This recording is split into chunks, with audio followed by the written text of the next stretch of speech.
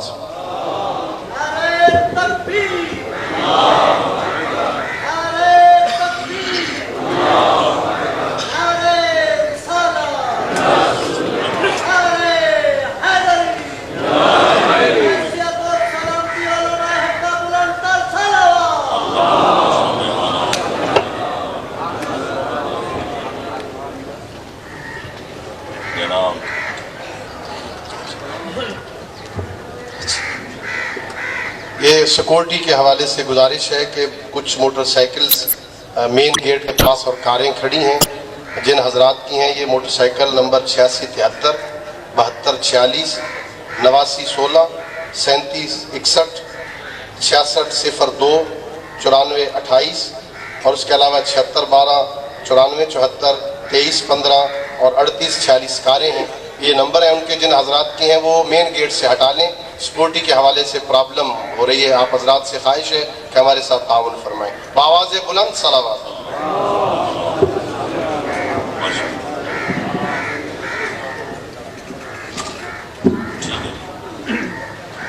جناب آیت اللہ مدذل العالی، دوسرے مجج اسلام، علماء کرام، مومنین اعظام، سب کی خدمت میں ہدیہ سلام پیش کرتا ہوں۔ السلام علیکم ورحمۃ اللہ۔ سب سے پہلے تو میں خالق اکبر کا شکریہ ادا کرتا ہوں کہ پاکستان کی ابتدا میں وہ دور بھی تھا کہ جب ہمیں نماز پڑھانے کے لیے پیش نماز نہیں ملتا تھا، نکاح پڑھانے کے لیے نکاح خان نہیں ملتا تھا، لیکن مدارس دینیہ کی برکت اور ان کے فیض سے آج بحمدللہ اماموں کی بہار نظر آتی ہے۔ ادھر دیکھا جائے ادھر علماء کرام نظر آتے ہیں۔ خداوند عالم جن کو اور زیادہ کثرت عطا فرمائے اور حاسدین و باغین اور معاندین کی شر سے اپنے حفظ و امان میں رکھے۔ اگرچہ میرا موضوع جیسا آپ سن رہے ہیں یہی ہے کہ استحکام پاکستان اور مدارس دینیہ کا کردار، لیکن میرا دل چاہتا ہے،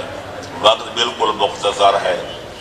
اور علماء کرام کی خدمت میں کچھ بیان کرنا سورج کو چراغ دکھانے کے مترادف ہے۔ یہ وہی باتیں ہیں جو آپ سب جانتے ہیں، لیکن المامور و معذور مجبور والمجبور و معذور، چونکہ حکم کی تعمیل کرنا ہوتی ہے، اس لیے میں کوشش کروں گا کہ جو کچھ کل پڑھا گیا، جو کچھ آج پڑھا جائے گا یا جو کچھ کل بیان کیا جائے گا، ان سارے موضوعات پر تھوڑا تھوڑا تبصرہ کر کے 11:30 بجے کے اندر اپنے بیان کو ختم بھی کر دوں۔ اور ظاہر ہے کہ ما لا یدرک کلہ لا یترک کلہ، جو چیز مکمل طور پہ حاصل نہ ہو سکے اس کو بالکل چھوڑ دینا بھی کوئی عقل مندی نہیں ہوتی، لیکن یہ بھی ظاہر ہے کہ جب موضوعات طویل ہوں تو وقت مختصر ہو تو پھر اتنا اختصار کرنا پڑتا ہے کہ کسی کے پلے بھی کچھ نہیں پڑتا، یہ بھی مجھے مد نظر ہے۔ سب سے پہلے میں حوزہ علمیہ جامعۃ المنتظر کے اراکین، اساتذہ اور باقی ساتھیوں حضرات جن کا تعلق اس سے کسی طرح بھی ہے، ان کی خدمت میں ہدیہ مبارکباد پیش کرتا ہوں کہ انہوں نے اس کے تاسیس کے دن سے لے کر آج تک بحمدللہ وہ خدمات جلیلہ ادا کیے ہیں کہ جن کا کوئی شبرہ چشم بھی انکار کر سکتا ہے، کوئی بالغ النظر، کوئی منصف مزاج، کوئی اہل انصاف انکار نہیں کر سکتا۔ خداوند عالم ان لوگوں کو جنہیں اس مدرسے کی داغ بیل ڈالی، اس کی تاسیس و تشکیل کا اہتمام کیا، جو اس وقت دنیا میں نہیں ہیں، خالق ان کے درجات کو عالی و متعالی فرمائے، اور جو زندہ ہیں ان کے توفیقات خیر میں اضافہ کرے، خاص طور پر اس کے مؤسس اول جنہوں نے اس کا سنگ بنیاد رکھا تھا، وہ میرے برادر محترم حضرت حجت الاسلام علامہ شیخ اختر عباس شیخ الجامعہ تھے، جنہیں اپنے مقدس ہاتھوں سے اس کی بنا رکھی، اور پھر محسن ملت میرے برادر عزیز حضرت علامہ سید صفدر حسین نجفی آل اللہ مقامہ فی فرادس الجنان نے اس کی وہ خدمت کی کہ اپنی زندگی میں اس کو مقام عروج پر پہنچا دیا، اور چہار دانگ عالم اس کو متعارف کرا دیا، اور آج بحمدللہ اسی مدرسے کا یہ فیض ہے کہ آپ کو ایران ہو، افریقہ ہو، امریکہ ہو، باقی ممالک ہوں، ان کے مبلغین جہاں نظر آ رہے ہیں، تو یہ کیا ہے؟ اسی کی یہ موجز بیانی ہے جس نے ہر ایک ذات کو خوش بیان کر دیا۔ خداوند عالم ان کے درجات عالی متعالی فرمائے۔ یہ کل کا عنوان تھا، وہ مرحوم ہو گیا، ہم ان کی خدمت میں خراج عقیدت پیش کرتے ہیں۔ آج کا عنوان جیسا کہ آپ سن رہے ہیں وہ ہے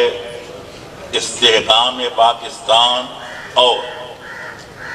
مدارس دینیہ اور علماء دین کا کردار۔ تو میرے دوستو، میرے عزیزو، یہ بات آپ اچھی طرح جانتے ہیں کہ پاکستان ان ممالک میں سے ایک ملک ہے جو اسلام کے نام پر معرض وجود میں لایا گیا تھا، جس کو اسلام کے نام پہ بنایا گیا تھا کہ اللہ، ہم نے انگریزوں کا قانون دیکھا، یہود و نصارہ کے آئین دیکھے، ہنود کے رسم و رواج دیکھے، ہم سب سے تنگ آ چکے، ہم چاہتے ہیں تیرے قرآن پر عمل کریں، تیرے نبی خاتم کے فرمان پہ عمل کریں، تعلیمات اسلام کو نافذ کریں۔ ہم نے اللہ سے یہ عہد و پیمان کیا تھا، اور خالق اکبر نے، جیسا کہ آپ سن رہے تھے، وہ فرماتا ہے لئن شکرتم لازیدنکم، اگر تم میرا شکر ادا کرو گے میں نعمتوں کی فراوانی تمہیں عطا کروں گا۔ خالق اکبر نے محمد و آل محمد کے صدقے میں جن کے نام لے کر ہم نے لوگوں سے ووٹ لیے تھے، یہ ملک ہمیں عطا کر دیا، لیکن افسوس سے کہنا پڑتا ہے یہ ملک پاکستان جب بن گیا تو ہم بنانے والے مسلمان اس کے مقصد سے دور ہو گئے، بلکہ ہم نے مقصد کو بھلا دیا کہ ہم نے پاکستان کیوں بنایا تھا، کس مقصد کے لیے بنایا تھا۔ تو میرے دوستوں اور عزیزوں اور بزرگوں، جہاں تک پاکستان کے استحکام کا تعلق ہے، اس وقت تک پاکستان مستحکم نہیں ہو سکتا جب تک یہاں اسلام کے قانون کو نافذ نہ کیا جائے۔ لہذا اسلام کا نفاذ پاکستان کے استحکام کی ضمانت ہے۔ ہم آزاد ہو گئے، ذہنی طور پر ہم اب بھی غلام ہیں، وہی انگریزوں والے قانون ہیں، وہی غیر مسلم آئین ہیں، نام اسلام کا لیتے ہیں لیکن کام غیر مسلمانوں والا کرتے ہیں۔ بقول اقبال، وضع میں تم ہو نصارہ تو تمدن میں ہنود، یہ مسلمان ہیں جنہیں دیکھ کے شرمائیں یہود۔ لہذا ضرورت ہے، ضیاء الحق صاحب نے نعرہ لگایا کہ میں یہاں فقہ حنفی نافذ کروں گا، ہم نے اس کے مقابلے میں یہ نعرہ لگایا تھا کہ اسلام میں جبر نہیں ہے، لا اکراہ فی الدین۔ اگر آپ فقہ حنفیہ نافذ کریں گے تو پھر ہمارے لیے فقہ جعفریہ بھی نافذ کرنا پڑے گی، لیکن آپ جانتے ہیں کہ وہ ایک نعرہ ہی تھا۔ میں سیاسی بات نہیں کرنا چاہتا، صرف اتنا کہوں گا کہ مرحوم تقریباً 11 سال تک اسلام کی رٹ لگاتے رہے، لیکن اپنے گھر میں اسلام نافذ کر سکے نہ اپنے چہرے پہ اسلام نافذ کر سکے۔ لہذا اسلام کا صرف نام لیا جاتا ہے، کسی حکمران کی کرسی خطرے میں ہو تو کہتا ہے اسلام خطرے میں ہے، کسی کا اقتدار خطرے میں ہو تو کہتا ہے اسلام خطرے میں ہے۔ اگر یہ حکام اسلام کے مخلص ہیں تو ہم ان سے مطالبہ کریں گے کہ وہ اسلام نافذ کریں۔ علماء کا کام یہ ہے طلبہ کا کام یہ ہے، دینی مدرسوں کا کام یہ ہے کہ وہ ان کو بتائیں گے کہ اسلام کیا ہے، اسلام کے عقائد کیا ہیں، اسلام کی سیاست کیا ہے، اسلام کا نظام معیشت کیا ہے، اسلام کے حدود کیا ہیں، اسلام کے تعزیرات کیا ہیں۔ لہذا حکام کا فرض ہے کہ اولین فرصت میں اسلام کے نافذ کرنے کا اعلان کریں اور عملی اقدام کریں، اور پھر بموجب لا اکراہ فی الدین یہ بہیں کہ ہمارا قانون قرآن و سنت ہوگا، لیکن قرآن و سنت کی تعبیر وہ معتبر ہوگی جو جس مذہب کے بانی اور مذہب کے سربراہ بیان کریں گے، قرآن کی تفسیر بھی وہی معتبر ہوگی اور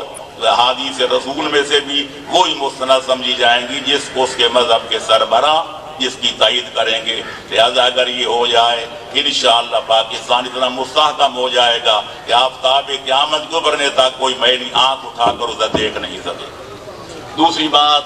جو اسلام پاکستان کے استحکام کا باعث ہے اور اس کی ذمہ داری علماء پر سب سے زیادہ عائد ہوتی ہے، وہ یہ ہے کہ جو چیزیں پاکستان کی جڑوں کو کھوکھلا کر رہی ہیں، جو اسلام کے لیے زہر ہلاہل ہیں، ان کا کلا کما کیا جائے۔ اور وہ کیا ہے؟ ایک فرقہ واریت ہے، دوسری دہشت گردی ہے۔ اسلام جو امن و سلامتی کا دین ہے، جو امن و محبت کا دین ہے، جو امن و آشتی کا دین ہے، جو قوت و ہمدردی کا دین ہے، اس کو آج غیروں نے دہشت گردی کا دین قرار دے دیا ہے۔ تو اب حیثیت ایک مسلمان ہونے کے اور اہل علم ہونے کے ہمارا فرض ہے کہ دنیا کو بتائیں کہ اسلام کا دہشت گردی سے کوئی تعلق نہیں ہے۔ اسلام تحمل کا نام ہے، اسلام رواداری کا نام ہے، اسلام روشن خیالی کا نام ہے، اسلام اعتدال پسندی کا نام ہے، اسلام دہشت گردی کا نام نہیں ہے، اسلام جو ہے وہ فرقہ واریت کا نام نہیں ہے۔ میں یہ کہنے میں کوئی مبالغہ نہیں سمجھتا کہ جو دہشت گرد ہوتا ہے بظاہر جس کا جس مذہب سے، جس فرقے سے، جس مسلک سے تعلق ہو، لیکن میں یہ اعلان کرتا ہوں علماء کرام کے مجمع میں کہ دہشت گرد کا کوئی دین نہیں ہوتا، اس کا کوئی مذہب نہیں ہوتا۔ دہشت گرد کو مسلمان کہنا تو بجائے خود میں کہتا ہوں انسان کہنا انسانیت کی توہین ہے۔ انسان اسے کہتے ہیں جس میں انس پایا جائے، جس میں محبت پائی جائے، جس میں قوت پائی جائے، جو دکھی کو دیکھے تو خود دکھی ہو جائے، پریشان کو دیکھے تو پریشان ہو جائے۔ جب تک اس کی پریشانی کا ازالہ نہ کر لے اس کو چین نہ آئے۔ پیغمبر اکرم اور امام جعفر صادق علیہ السلام فرماتے ہیں من اصبح ولم یہتم بامر المسلمین فلیس منہم، جو آدمی صبح سویرے جاگے اور اس کو جاگتے ہی مسلمانوں کی بھلائی کا کوئی پروگرام اس کے دل و دماغ میں نہ ہو، مسلمانوں کو فائدہ پہنچانے کا کوئی عزم و ارادہ نہ رکھتا ہو، وہ سمجھ لے کہ وہ مسلمان کہلانے کا روادار نہیں۔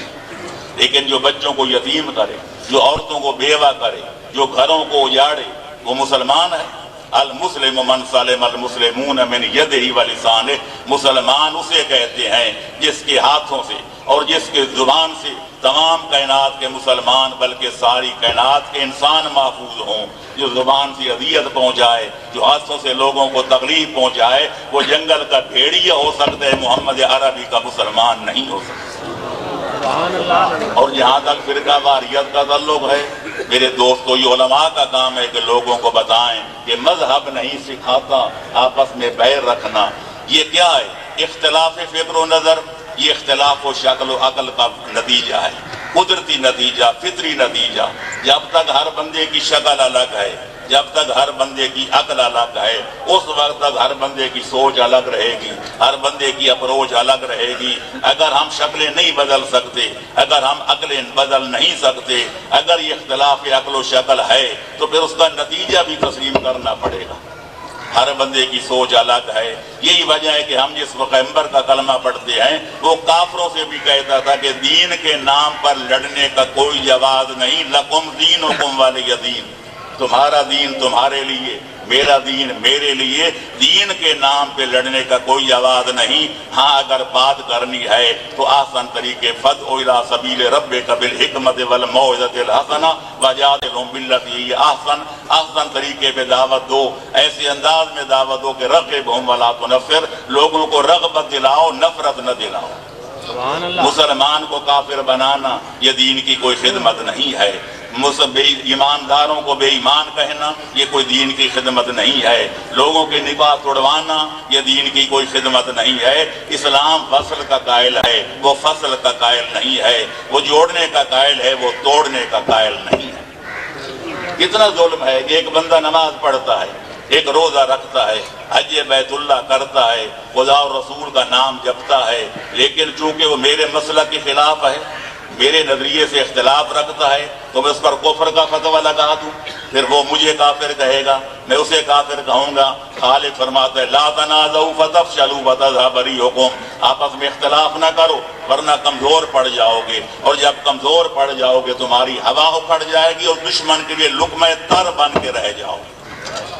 لہذا ضرورت ہے کہ واعتصموا بحبل اللہ جميعا ولا تفرقوا، کو مد نظر رکھتے ہوئے برداشت کریں، اس لیے کہ ہاں اگر پیغمبر فرما سکتے ہیں کہ تمہارا دین تمہارے لیے، میرا دین میرے لیے، تو ہم اپنے بھائیوں سے جن کے ساتھ ہمارے مشترکات بھی ہیں، کوئی مختلفات بھی ہیں، اسلام کا نظریہ یہ ہے کہ متفقات کو، مشترکات کو لے لیا جائے، ان کو وجہ اتحاد قرار دیا جائے، مختلفات کو چھوڑ دیا جائے، یا یوں کہوں کہ مشترکات کو چھوڑا نہ جائے، مختلفات کو چھیڑا نہ جائے، اور یہ کہا جائے لکم مذہبکم ولی مذہبی،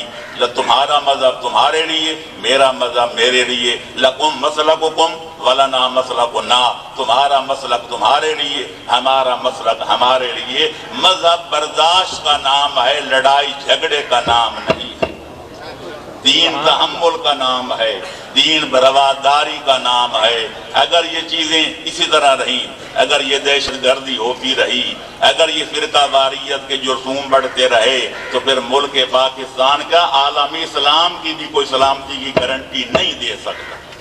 اس لیے مسلمانوں کا فرض اولین ہے، اور خاص طور پر بحمدللہ پاکستان جو ایک اسلام کے ایک مرکزی ملک ہے، جو ایک ایٹمی ملک ہے، سارے عالم اسلام کی نظریں آج پاکستان پہ لگی ہوئی ہیں۔ بحمدللہ ہم نے اس کی قیادت کرنی ہے، عالم اسلام کی رہنمائی کرنی ہے، ہم نے عالم اسلام کی حمایت کرنی ہے، ہم نے عالم اسلام کو انگلی سے پکڑ کے آگے منزل ترقی کی طرف لے جانا ہے۔ تو پھر ہمیں اپنے پاکستان کے ملک سے فرقہ واریت کی لعنت کو ختم کرنا ہوگا، دہشت گردی کو ختم کرنا ہوگا، اور یہ تب ہی ہو سکتا ہے کہ ہمارے مدارس دینیہ میں ایسا نصاب رکھا جائے جس میں اسلام کی حقیقی تعلیمات کا انتظام کیا جائے، جس میں اسلام کی حقیقی تعلیمات کی نشر و اشاعت کا اہتمام کیا جائے، فرقہ واریت، دہشت گردی کے خلاف طالب علموں کی تربیت کی جائے، ان کے ذہنوں میں یہ چیز بھری جائے کہ مذہب نہیں سکھاتا آپس میں بیر رکھنا۔ اور اس کے لیے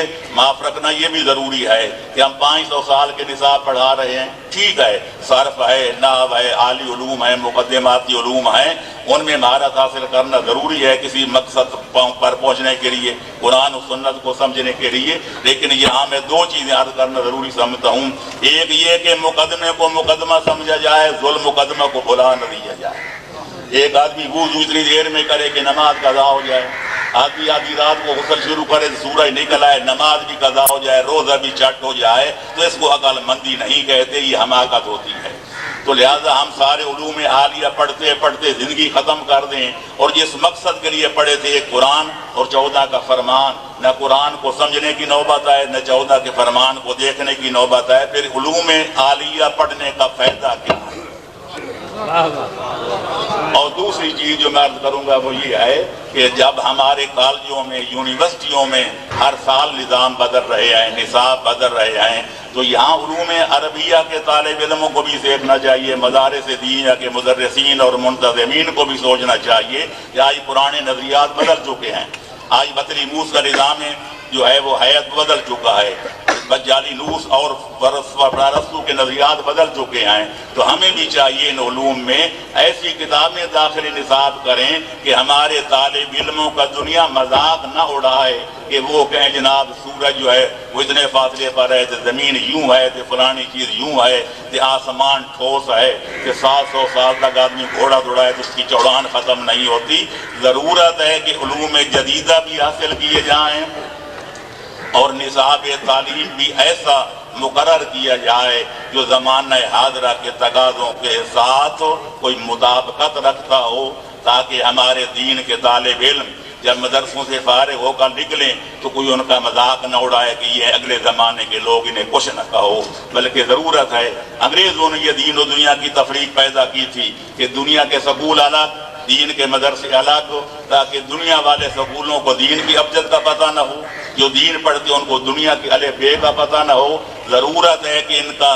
دنیاوی اور اخروی، دینی اور دنیاوی علوم کا ایسا حسین امتزاج قائم کیا جائے کہ دین پڑھنے والوں کو دنیا معلوم ہو اور دنیا کے کالجوں میں پڑھنے والوں کو دین کے معلومات بھی ہونے چاہیے، تب انشاءاللہ ہم مسلمان ترقی کر سکیں گے۔ اور ظاہر ہے کہ یہ ذمہ داری بھی علماء پر اور مدارس پر عائد ہوتی ہے کہ وہ زمانے کو دیکھیں، اس کے تقاضوں کو دیکھیں، پھر ان سے عہدہ برا ہونے کی تدابیر پہ غور کریں۔ پھر دقیانوسی خیال کہ چونکہ ہمارے اتنے 100 سال سے یہ نظام چل رہا ہے اس میں رد و بدل نہیں ہو سکتا، نہیں، ایسا ہونا چاہیے، رد و بدل کرنا چاہیے، ایک موقع کا کام نہیں ہے۔ پچھلے دنوں میں نے ایک جگہ مسئلہ پیش تھا کہ مسجد جو ہے بنی ہوئی وہ جناب آج کے کتب نما کے مطابق ٹھیک نہیں ہے، تو ہمارے کوئی بزرگ سے کہنے لگے جناب ہمارے بزرگ اسی مسجد میں پڑھتے تھے، ہمارے بزرگوں نے بنائی تھی۔ تو میں نے کہا زمانہ جدید کے اندر جب یہ چیزیں ایجاد ہو چکی ہیں، قبلہ صحیح سمت معلوم ہو سکتی ہے کتب نما کے ذریعے، اب یہی رٹ لگانا کہ پرانے لوگوں نے بنائی تھی، میں نے کہا پرانے لوگ تو گدھوں پہ سوار ہوتے پھر تم ہوائی جہازوں پہ کیوں اٹھتے ہو؟ لہذا آباء و اجداد کی اندھی تقلید جو ہے وہ کام نہیں آتی۔ شجر ہے فرقہ آرائی تصب ہے ثمر اس کا، یہ وہ پھل ہے جو جنت سے نکلواتا ہے آدم کو۔ ایک محقق کو چاہیے الحکمت ذالت المومن حیث ما وجدہا اخذہا، اچھی چیز اس کی گم شدہ مال ہے، اس کو یہاں بھی مل جائے اپنے مال کو حاصل کر لے، خواہ دشمن کے گھر سے بھی کیوں نہ مل جائے۔ ہاں جی ابھی رکھتے ہیں۔ اچھا تو میں بیعت کر رہا تھا کہ اسلام پاکستان کو اگر مستحکم کرنا ہے تو بحمدللہ یہ علماء کرام بطریقے آسن کر سکتے ہیں۔ اس کے لیے بنیادی کام یہی ہے کہ اسلامی تعلیمات کو عام کیا جائے، لوگوں کو بتایا جائے کہ اسلام میں فرقہ واریت کی لعنت کی کوئی گنجائش نہیں ہے، اسلام میں دہشت گردی کی کوئی گنجائش نہیں ہے۔ جب اللہ کے نبی کا کام منوانا نہیں، سارا قرآن بھرا پڑا ہے ان علیک الا البلاغ، میرا حبیب پہنچانا تیرا کام ہے، منوانا تیرا کام نہیں، تو پھر مجھے سمجھ نہیں آتی جو کام خدا فرماتے وَلَوْ شَاءَ اللَّهُ لَآمَنَ مَنْ فِي الْأَرْضِ كُلُّهُمْ جَمِيعًا، اگر میں اپنی مشیت قاہرہ سے چاہتا تو ساری کائنات مومن بن جاتی، تمہیں ایک بھی بے ایمان نظر نہ آتا۔ جو کام اللہ زبردستی نہیں کرتا، جو کام نبی زبردستی نہیں کرتے، جو کام امام نہیں کرتے، مولوی کا مقام کیا ہے کہ وہ زبردستی لوگوں کا اپنا مسلک بنائے؟ یہ کیا دین ہے؟ دین اسلام میں لا اکراہ فی الدین، اس میں جبر کی کوئی گنجائش نہیں، زبردستی کی کوئی گنجائش نہیں۔ من شاء فلیؤمن ومن شاء فلیکفر، جس کا جی چاہے وہ شکر ادا بندہ مومن بن جائے، جس کا جی چاہے وہ کفر اختیار کرے، خالق جبر کرنے کے لیے تیار نہیں ہے۔ دوسری بات، اگر استحکام پاکستان چاہیے تو تمام مذاہب پاکستان میں رہنے والوں کو بلکہ پورے عالم اسلام کے رہنے والوں کو آپس میں یک رنگی اور ہم آہنگی پیدا کرنا پڑے گی۔ اگر خداوند عالم موسیٰ و ہارون جیسے دو نبیوں کو یہ حکم دیتا ہے اذهب الی فرعون انہ طغی وقولا لہ قولا لینا لعلہ یتذکر او یخشی، اے میرے دو نبیوں جاؤ فرعون کے پاس اور جا کر اسے تبلیغ کرو، نرم نرم باتیں کرو، ہو سکتا ہے کہ اس سے نصیحت حاصل ہو جائے اور ہو سکتا ہے کہ اس کے دل و دماغ میں خوف خدا پیدا ہو جائے۔ میں کہتا ہوں جب موسیٰ جیسے اولی العزم نبی کو خالق کافر اور خدائی کے دعوے دار سے سختی سے بات کرنے کی اجازت نہیں دیتا، تو کیا مولوی کا مقام جناب موسیٰ سے بلند ہے؟ یہ آج کا مسلمان فرعون سے بھی زیادہ گیا گزرا ہے۔ لیکن اگر مولوی جناب موسیٰ کے جوتے کی خاک کے برابر نہیں ہو سکتا، اور آج کا جتنا بھی گیا گزرا مسلمان ہو اس کے پیشاب کے برابر بھی فرعون نہیں ہو سکتا، تو جب خدا اپنے نبیوں کو سخت کلامی کی اجازت نہیں دیتا تو مولوی کس بات کی بولی ہے؟ سبحان اللہ۔ جب آتا ہے تو ایک زلزلہ آ جاتا ہے، کلاشن کوفیں علیحدہ ہیں، فوج ظفر موج علیحدہ ہے، جب لوگ اس کو دیکھتے ہیں تو کام جاتے ہیں اور کہتے ہیں یا اللہ جلتے جلال تو اس بلا نو ڈال تو۔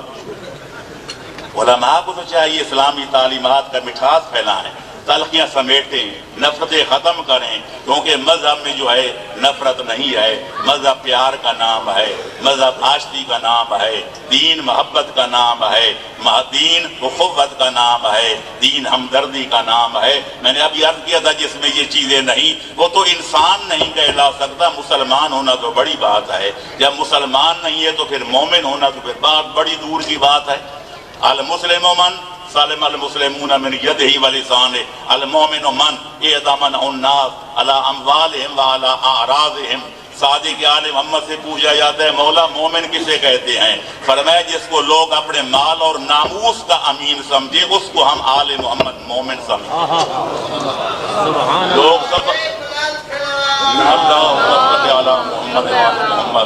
لوگ سفر میں جائیں تو علی کے غلام کے بعد اپنی امانتیں رکھ جائیں، لوگ سفر میں جائیں جوان بیٹیاں، جوان بیویاں، جوان بہنیں علی کے غلام کے حوالے کر جائیں، ان کو یقین ہے کہ جب تک اس کے جسم میں جان ہے ہماری ناموس پر بری نظر نہیں ڈالے گا۔ لہذا ہمیں چاہیے کہ پہلے خود مسلمان بنیں، جب تک ہم اچھے مسلمان نہیں بنیں گے تو دوسروں کو کیسے بنائیں گے؟ کیونکہ خدا فرماتے اتامرون الناس بالبر وتنسون انفسکم، ضرورت ہے کہ پہلے ہم اپنے آپ کو سنواریں، اور خاص طور پر علماء کرام پر معذرت کے ساتھ عرض کروں گا کہ یہ ذمہ داری ضبط سے زیادہ عائد ہوتی ہے، کیونکہ ان کا مقام بھی بہت ہے کہ ان کے جو ہے وہ دوسرے منزل بھی بہت ذریع ہے، یہ ذمہ داریاں بھی بہت زیادہ ہیں۔ تو جناب امام جعفر صادق علیہ السلام سے پوچھا جاتا ہے، کتاب ایقاظ العلماء و تنبیہ الامراء مطبوعہ ایران، اس میں لکھا ہے کہ امام سے پوچھا گیا مولا من خیر الناس بعد الانبیاء والائمہ فقال العلماء اذا سالوا، پوچھا گیا مولا انبیاء اور ائمہ کے بعد ساری دنیا سے افضل لوگ کون ہیں؟ فرمایا علماء، بشرطے کے باعمل ہوں۔ پھر سائل نے پوچھا مولا من شر الناس بعد ابلیس و اعوانہ، شیطان اور اس کے انصار و اعوان کے بعد بدترین خلائق کون ہیں؟ فرمایا العلماء اذا فسد، بدترین خلائق بھی علماء ہیں جبکہ بد کردار ہو جائیں، جب دنیا دار ہو جائیں۔ اور یہ بھی آپ نے حدیث پڑھی ہوگی، سنی ہوگی، کم از کم یہ کئی کتابوں میں موجود ہے کہ امام جعفر صادق علیہ السلام فرماتے ہیں اذا رأیتم العلماء علی باب الامراء فبئس العلماء واذا رأیتم الامراء علی باب العلماء فنعم الامراء، اگر دیکھو کہ علماء اپنی چوپڑیاں چھوڑ کر امراء کی کوٹھیوں کا طواف کر رہے ہوں، وزراء سفراء سے ملاقاتیں کر رہے ہوں، ان کی چاپلوسیاں کر رہے ہوں، تو گواہی دے دینا کہ اپنے دور کے بدترین عالم ہیں۔ اور اگر دیکھو کہ عمرہ اپنی کوٹھیاں چھوڑ کر، اعدادیں چھوڑ کر، اپنے بنگلے چھوڑ کر، محلات چھوڑ کر علماء کی جھونپڑیوں پہ حاضری دے رہے ہو تو گواہی دے دینا اپنے دور کے بہترین عمرہ۔ لیکن افسوس ہے کہنا پڑتا ہے نہ وہ غزنوی میں تڑپ رہی، نہ وہ خم ہے زلف ایاز میں۔ علماء کو آج عمراء سے مقابلے کی دوڑ سے فرصت نہیں، وہ چاہتے ہماری کوٹھیاں ان کے برابر ہوں، ہماری کاریں ان کے برابر ہوں، ہمارا تمتراک ان کے برابر ہو، ان کو اپنے اقتدار بچانے سے فرصت نہیں، وہ ادھر لگے ہوئے ہیں، یہ ادھر لگے ہوئے ہیں، نہ وہ اسلام والی سادگی ہے، نہ اسلام والی رواداری ہے، نہ اسلام والے تحمل ہے، نہ اسلام کی وہ حقیقی جو ہے خوش پڑا روشن خیال اور اعتدال پسندی ہے، اس کا نام نظر نہیں آتا۔ ہر طرف تشدد ہے، قتل ہے، غارت ہے، لوٹ ہے، مار ہے، استحصال ہے، ظلم ہے، ستم ہے، تو خداوند عالم ہمارے حال پہ رحم فرمائے۔ جب تک علماء کرام اور حکام، چونکہ دونوں یہ کلیدی کردار ادا کر سکتے ہیں۔ میری آخری بات، پیغمبر نے فرمایا صنفان من امتی اذا صلحت صلحت الامہ، یہ دو گروہ ایسے ہیں کہ اگر یہ ٹھیک ہو جائیں پوری امت ٹھیک ہو جاتی ہے، اور اگر یہ خراب ہو جائے پوری امت برباد ہو جاتی ہے۔ قیل من ہما یا رسول اللہ، فرمایا العلماء والعمراء،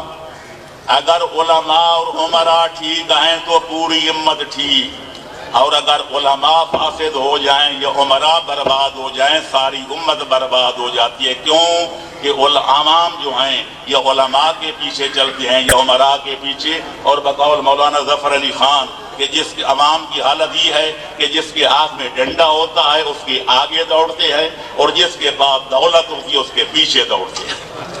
ہر دور میں ہوتی رہی طاقت کی پرستش، ہر دور جدیدوں کا طرفدار رہا ہے، لہذا ہمیں طاقت کی پرستش نہیں کرنی، ہم نے حق کی پرستش کرنی ہے۔ ہم نے فرعونوں کے سامنے نہیں جھکنا، ہم نے حق کے سامنے جھکنا ہے۔ حسین ابن علی دنیا کے حریت پسندوں کو، دنیا کے غیور انسانوں کو، اور دنیا کے اہل ایمان اور حقیقی انسانوں کو اپنے عمل و کردار سے یہ پیغام دے کر گئے ہیں کہ ما سوی اللہ را مسلمہ بندہ نیز، پیش فرعون سرش افگندہ نیز۔ اگر کوئی فرعون مسلمان کی گردن کو اپنے سامنے جھکانا چاہے، امام نے عمل دیا، ہم اپنے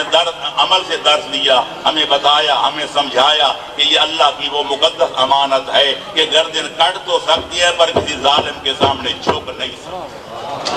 خداوند عالم اہل علم کو یہ توفیق عطا فرمائے کہ وہ اعلاء کلمہ حق کے لیے کسی قربانی سے دارے نہ کریں، اور مدارس دینیہ بحمداللہ اس معاملے میں مثبت کردار ادا کر سکتے ہیں۔ اور معاف رکھنا آخری بات، کہ مسلمان اگر چاہتے ہیں کہ ہماری عظمت رفتہ بحال ہو جائے، اگر ہم چاہتے ہیں ہماری عزت و عظمت پھر ہماری بحال ہو جائے، اگر ہم چاہتے ہیں کہ کفر انتحال ہو جائے، ہم بڑے نازک دور سے گزر رہے ہیں۔ اگر آج عالم کفر، عالم استعمار، اس میں کوئی کمیونسٹ ہیں، کوئی یہودی ہیں، کوئی نصرانی ہیں، کوئی خدا کو نہیں مانتے، کوئی موسیٰ کو نہیں مانتے، کوئی عیسیٰ کو نہیں مانتے، ان کے ہزاروں اختلاف ہیں، اگر وہ سارے اسلام کے خلاف الکفر و ملت واحدہ، وہ اگر متحد ہو سکتے ہیں کہ اسلام کو مٹایا جائے، مسلمانوں کو صف ہستی سے ختم کر دیا جائے، تو وہ مسلمان جن کا خدا بھی ایک، جن کا مصطفیٰ بھی ایک، جن کا قرآن بھی ایک، جن کا قبلہ بھی ایک، جن کا جینا مرنا بھی ایک، اور جن کا حشر و نشر بھی ایک، یہ سارے متحد ہو کر اس عالم کفر و ضلالت کے پروگراموں کو کیوں خاک میں نہیں ملا سکتے؟ سبحان اللہ۔ اور خاص طور پر آخری بات میں عرض کر کے ختم کروں گا کہ میرے دوستو، مسلمانوں کا دشمن ایک ہے جو اسلام کا دشمن ہے، اور ہمارے علی والوں کے دشمن دو ہیں۔ ایک اسلام کا دشمن، وہ بھی ہمارا دشمن، وہ ہمیں مسلمان سمجھ کے مٹانا چاہتا ہے۔ دوسرا جو آل محمد کا دشمن ہے وہ بھی ہمارا دشمن ہے، ہمیں محب آل محمد سمجھ کے دنیا کے صفحے سے مٹانا چاہتا ہے۔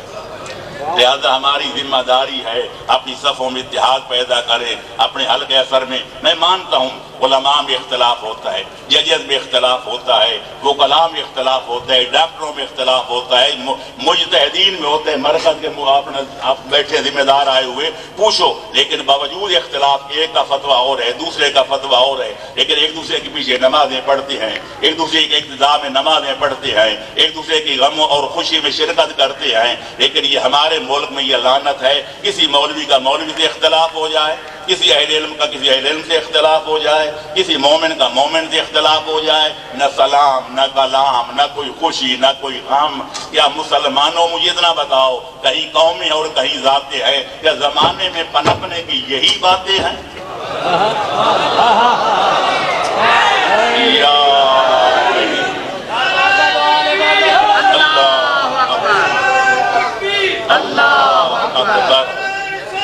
یا رسول اللہ، یا رسول اللہ،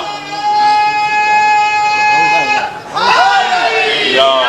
ماشاء اللہ۔ بس انہی نعروں کی گونج میں اپنے میں مختصر بیان ختم کرتا ہوں، 11:30 بج گئے ہیں۔ سب حضرات کا، اراکین مدرسہ کا عموماً، اور اپنے دونوں بھائیوں کا، حجت الاسلام والمسلمین علامہ سید ریاض حسین صاحب نقوی النجفی، اور اپنے برادر عزیز حجت الاسلام والمسلمین علامہ سید ریاض حسین صاحب نقوی، دونوں کا خصوصاً شکریہ ادا کرتا ہوں جنہوں نے مجھے بلایا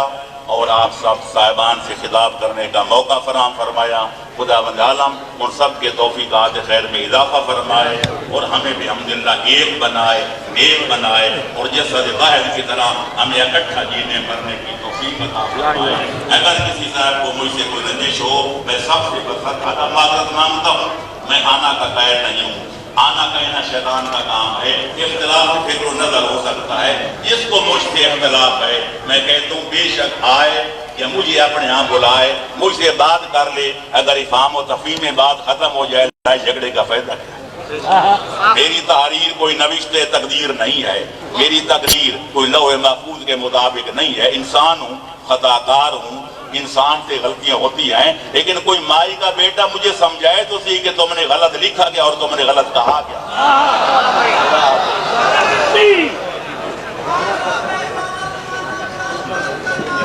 اللہم صلی علی محمد۔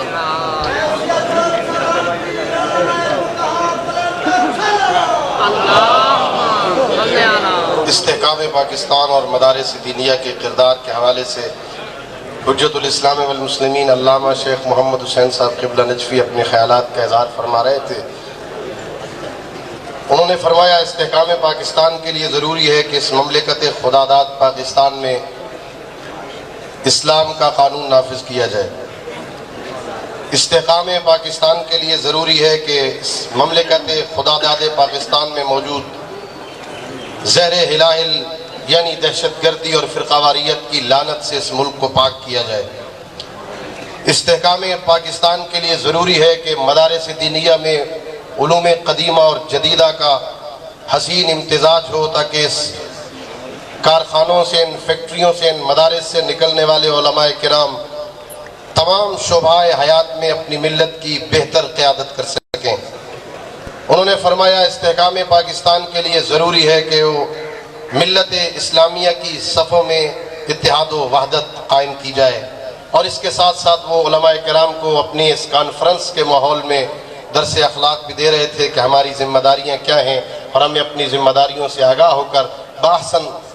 طریقہ سے اسے پوری کرنے کی کوشش کرنی چاہیے۔ اس کانفرنس کا وقت ختم ہونے کے قریب ہے۔ میرے محترم اور معزز شرکاء اور سامعین، استحکام کسی بھی مملکت کے استحکام کے لیے بنیادی ضرورت ہوتی ہے کہ اس کے ہمسائے ممالک اس ملک کو قبول کریں، اس ملک کی مدد کریں، اس ملک میں جس شے کی ضرورت ہے اسے فراہم کریں۔ جمہوریہ اسلامیہ ایران اس پوری دھرتی میں وہ پہلا واحد ملک ہے جس نے پاکستان کی تشکیل کے بعد پاکستان کو قبول کیا۔ مشکل ترین اوقات میں پاکستان کی مدد کی۔ پاکستان کی تاریخ پر نظر رکھنے والے لوگ جانتے ہیں کہ کن مشکل اور کٹھن حالات میں مملکت ایران نے ہماری مدد کی۔ رہبر انقلاب حضرت امام خمینی رحمت اللہ علیہ پاکستان سے کتنی محبت رکھتے تھے، پاکستان سے کتنا پیار کرتے تھے، پاکستانیوں سے انہیں کتنی محبت تھی، اس کا اظہار انہوں نے ایک جملے میں ارشاد فرمایا تھا۔ پاکستان کے رہنے والے قائد ملت جعفریہ علامہ سید عارف حسین الحسینی شہید جب درجہ شہادت پہ فائز ہوتے ہیں تو اپنی محبت کا اظہار کرتے ہوئے حضرت امام خمینی رحمت اللہ علیہ نے فرمایا کہ میں آج اپنے ایک فرزند عزیز سے محروم ہو گیا۔ یہ محبت ہے اس پاکستان سے جو اپنی محبت کا اظہار کر رہے تھے۔ انہی محبتوں کا اظہار کرنے کے لیے استحکام پاکستان، استحکام مملکت میں مدارس کا کردار کیا ہے اس کو اجاگر کرنے کے لیے میں اس نشست کے صدر محترم حضرت آیت اللہ الشیخ مرتضی مقتدائی صاحب کو دعوت دیتا ہوں کہ وہ تشریف لائیں اور اپنے خیالات کا اظہار فرمائیں۔ جناب حضرت آیت اللہ الشیخ مرتضی مقتدائی، ان کے استقبال کے لیے بآواز بلند صلوات اللہم صلی علیہ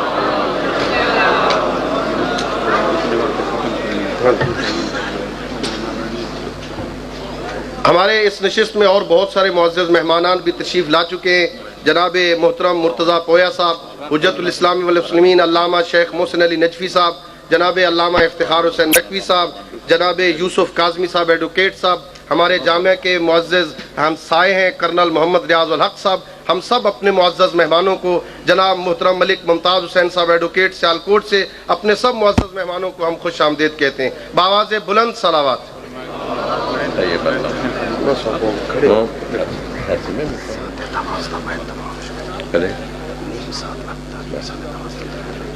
اعوذ باللہ من الشیطان الرجیم، بسم اللہ الرحمن الرحیم، الحمد للہ رب العالمین،